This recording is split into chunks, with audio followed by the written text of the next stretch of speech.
Here in the gardens of Normanby Hall, I feel a bit like this figure in the centre here, surrounded by flowers, wonderful buildings. I haven't seen a spotted leopard, but, you know, maybe lurking in the bushes for all I know.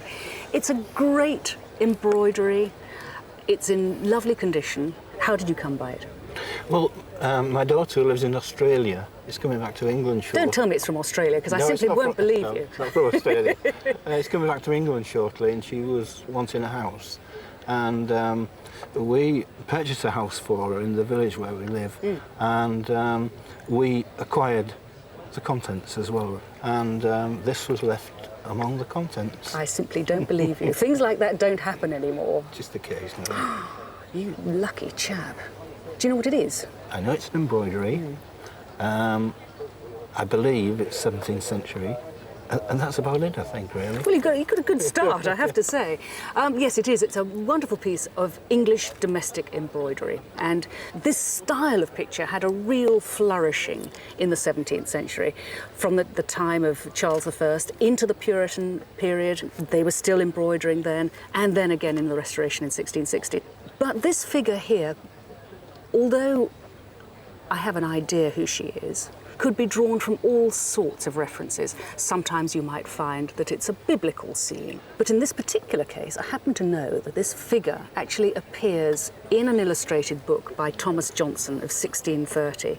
And it is the figure of Smell. And there she is, holding an extremely highly perfumed dianthus, which we all know smells very strongly of cloves. And anybody looking at that would know immediately that that was a symbol of the sense to smell.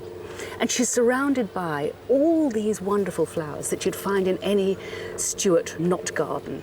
Why were these done? They were done really, obviously as decoration, but also to show the woman's mastery of embroidery, of the different stitches, and her competence as a stitcher. It wasn't for her to show her competence as an artist.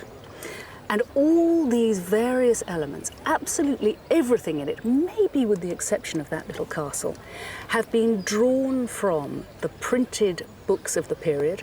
And what she did was she simply copied them, drew them onto this wonderful, rich satin background, and then stitched over them. We sent her a copy of the embroidery over to Australia, and she sent it on to an embroidery society in America. And what was the response? The lady replied and said that she would give both arms to her, something like that. And for an embroideress to say that, that's quite something. That's good, yes. And did they put a value on it? She said that it would be somewhere in the region of between $2,000 and $8,000 American dollars, which is quite a broad spectrum. Yeah, she sort of kept her options open there, right. hasn't she? Between $2,000 and $8,000. Well, I sort of agree, but I agree at the upper end. Let's say between $3,000 and $5,000. That's where I would put the value. Yeah. $3,000 to £5,000 rather than dollars.